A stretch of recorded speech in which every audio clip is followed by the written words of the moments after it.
Welcome, everyone, to A Dollar at a Time. I'm Kaori, and I'm joined by Eric. Hello, Eric. Hi, Kaori. Hey, folks. Right, today we're diving into Mitsuaki Yokoyama's 20% rule for sustainable savings.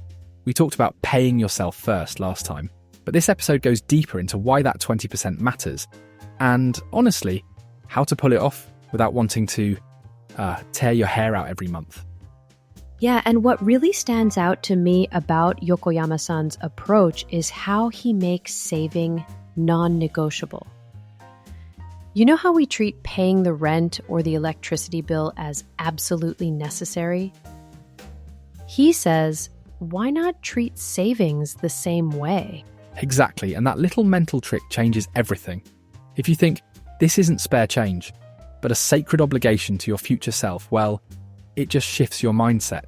Suddenly that 20% becomes less of a punishment and more like a gift you give yourself. Sounds a bit cheesy, but... Oh, it's not cheesy at all. Actually, my grandmother in Ibaraki, she did this in her own way. Every month, before buying anything else, she would put a handful of coins in this old origami box. It didn't matter if things were tight that month. Those savings was sacred. I used to think she was being stubborn, but now I totally get it. I love that image, Kaori. An origami box for savings feels, well, somehow a lot more pleasant than an Excel spreadsheet, doesn't it? It really does. There's a sense of ritual to it, and ritual gives meaning. So, the rule is simple. Set aside 20% of your take-home pay, just like my grandma's origami coins, and plan to live on the other 80%.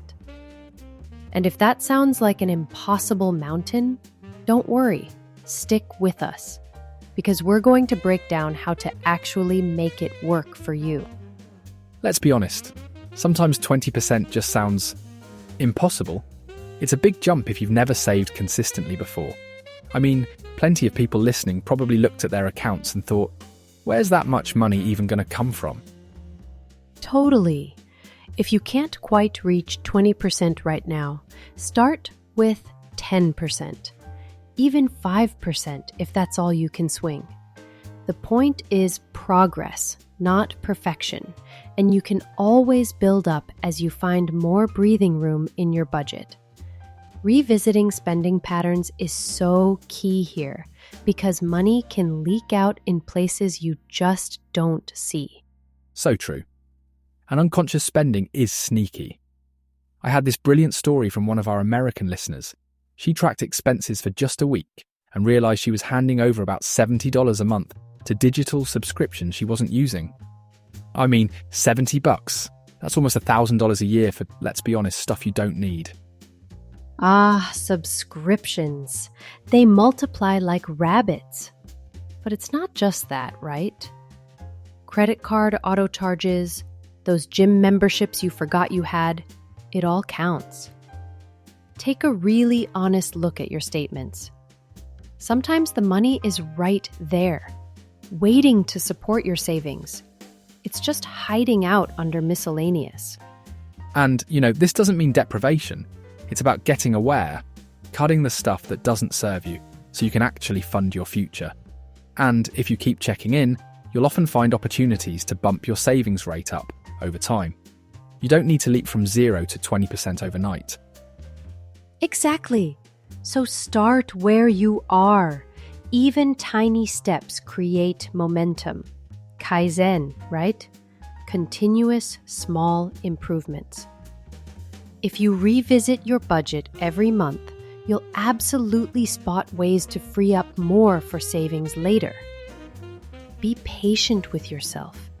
Think of it as learning a new language almost. All right, so once you set your savings goal, the real trick is learning to live on whatever's left. That's the 80%.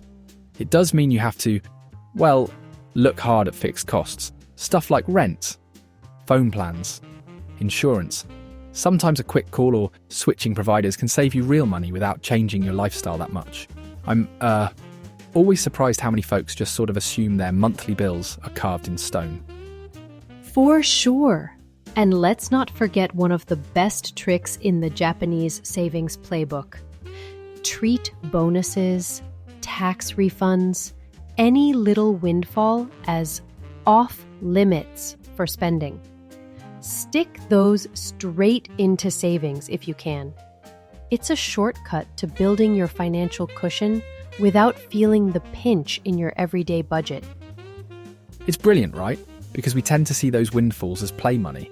But if you redirect them, you build up security so much faster. And if you're wondering how to keep track of all this, you don't need a spreadsheet, honestly. Keep it simple.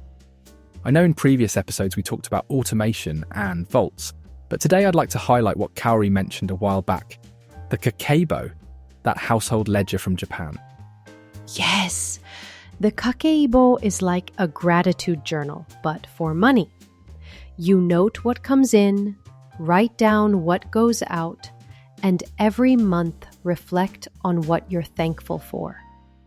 It's less about guilt and more about awareness and appreciation. This kind of gentle mindfulness helps, honestly, in a way that calculators never could. Absolutely. Build a habit that's sustainable, one that's kind. And it's all about progress, not perfection. All right, Kaori, any last words before we wrap? Just this. Remember, financial wellness is a journey, not a finish line. Start where you are, keep your eyes open, and celebrate every yen or dollar you save. Thanks for joining us, Eric, as always. Great chatting as always, Kaori. And thanks to everyone listening. We'll be back soon with more ways to bring a bit of Japanese wisdom to your wallet. Take care, Kaori. Take care, Eric. Bye, everyone.